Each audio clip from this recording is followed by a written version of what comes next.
ఆఖరణ మనసు స్మరించింది ఏదో అదే పునర్జన్మక హేతు.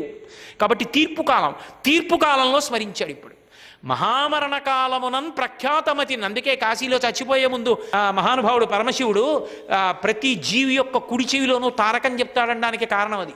ఒక్కసారి శ్రీకాళహస్తి వెళ్ళి శ్రీకాళహస్తిలో పరమశివుడి దర్శనం చేసుకుని నమస్కారం చేస్తే అంత్యకాలమునందొచ్చి వాడిని ఉద్ధరించి శివనామం చెప్పించి ఉద్ధరిస్తాడు. అందుకే పశ్చిమాభిముఖంగా ఉంటాడు. పశ్చిమం సూర్యాస్తమయం.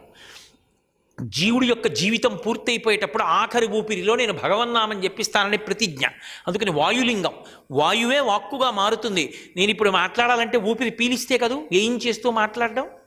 అందుకని ఇతను మహామరణ కాలమునన్ ప్రఖ్యాతమతిన్ హరిపుణ్యనామ సంభూత విభూతిక రాక్షర సంగ్రహంబునన్ ఈతడు కోటి జన్మలకు ఎక్కుడ పుట్టుబలందు చెందు ఆయాతములైన పాప నివహంబులనన్నిటి పారద్రోలే. మీకేం తెలుసు ధర్మ సూక్ష్మం?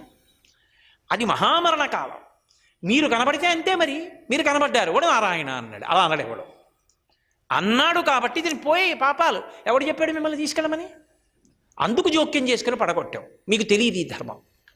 మీరు ఏమనుకుంటున్నారంటే ఇప్పుడు చేసిన పాపాలు చూస్తున్నారు. మీరు వచ్చాక కూడా నారాయణ అని చెప్పిన విషయాన్ని మీరు పరిగణనలోకి తీసుకోలేదు. మీదే తప్పు. అందుకే తోసేశాం మిమ్మల్ని అన్నాడు.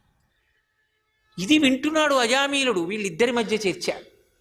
తెల్లబోతున్నాడు. అబ్బబ్బబ్బా ఎంత మంగళకరంగా ఉన్నారా వీళ్ళు.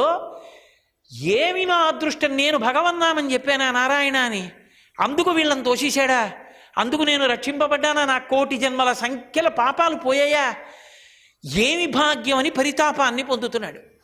పొంది రెండు చేతులు ఎత్తి వాళ్ళకి నమస్కారం చేస్తున్నాడు. అప్పుడు విష్ణు భటులు వాళ్ళకు ఒక ధర్మ సూక్ష్మం చెప్పారు. వాళ్ళకి అంత బాగా అర్థం అవ్వాల వీళ్ళు చెప్పింది. ఇప్పుడు మీకు మేము ఒక మాట చెప్తాం, బాగా వినండి. జన్మ, పాపము, ప్రాయశ్చిత్తము, చిత్త శుద్ధి అని 4 మాటలు. ఈ 4 మాటల యొక్క అన్వయాన్ని బాగా మీరు తెలుసుకోండి అని చెప్పారు. పాపము, కర్మ చెయ్యకుండా ఏ మనుష్యుడు ఉండడు. కానీ కర్మ చెయ్యకుండా ఉండమని ఈశ్వరుడు చెప్పలేదు. సుఖం అనుభవించకుండా బ్రతకమని ఈశ్వరుడు చెప్పలేదు. మీరు ఒక్క విషయాన్ని బాగా జ్ఞాపకం పెట్టుకోవాలి. భగవంతుడు లోకంలో ఈ సుఖస్థానములనిచ్చి వీటిని నువ్వు అనుభవించవద్దు అన్నాడు అనుకోండి, ఆయన కన్నా క్రూరమైన వ్యక్తి లోకంలో ఇంకోటి లేడు. ఎదురుగుండా పాలు పెట్టడం ఎందుకు, తాగద్దు దండం ఎందుకు, పాయసం పెట్టడం ఎందుకు, తినద్దు దండం ఎందుకు, ఇంకా కొడుకుని ఇవ్వడం ఎందుకు, మోహం పెట్టుకోవద్దు దండం ఎందుకు, ఇల్లు కట్టుకోవడం ఎందుకు, ఈ ఇల్లు నాది కాదు అనమండం ఎందుకు, ఏవి నువ్వు అనుభవించడానికి వీల్లేదంటే తప్పు. ఈశ్వరుడు అనుభవించవద్దని చెప్పలేదు. కొన్నింటిని సృష్టించి వీటి జోలికి నువ్వు వెళ్ళకూడదన్నాడు. ఎందుకో తెలుసా?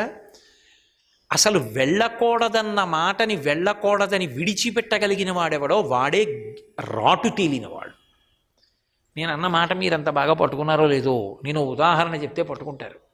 స్నానం చేయండి పొద్దున్న అన్నాను అనుకోండి, చాలా తేలిక. మీరు స్నానం చేసేటప్పుడు కోతిని తలుచుకోకండి అన్నాను అనుకోండి, చాలా కష్టం. నిషిద్ధ కర్మని విడిచిపెట్టడం కష్టం, విహిత కర్మని చేయడం తేలిక.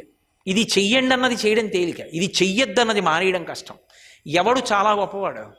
ఏది చెయ్యొద్దన్నానో అది చేయకుండా ఉన్నవాడు గొప్పవాడు.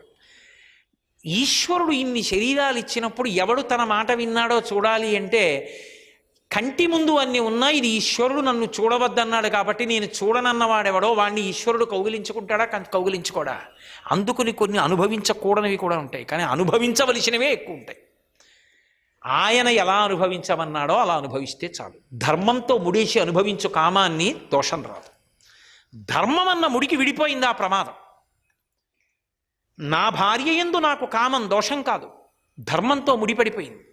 అది కానీ అన్య స్త్రీల యందు ప్రవర్తించింది, ఆ సర్వ పతనం అయిపోతాడు.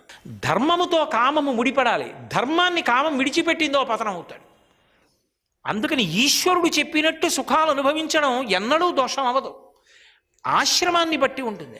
ఒక్కొక్క ఆశ్రమానికి ఒక్కొక్కలా ఉంటుంది సుఖానుభవం, అలాగే అనుభవించాలి. బ్రహ్మచారి కొన్ని, గృహస్థు కొన్ని, వానప్రస్థు కొన్ని, సన్యాసి అన్నీ వదిలేయాలి. ఏది అనుభవించడానికి వీల్లేదు సన్యాసి.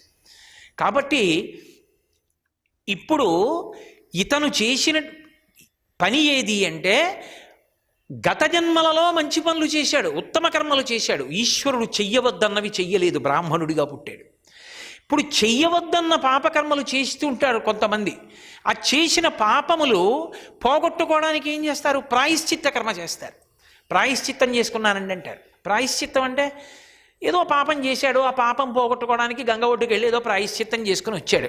ప్రాయశ్చిత్తం చేసుకుంటే పాపం పోతుందా? అజామీలోపాఖ్యానంలో విష్ణుభటులు యమధుభటులతో చర్చ చేశారు. సర్వం శ్రీ ఉమామహేశ్వర పరబ్రహ్మార్పణమస్తు. స్వస్తి.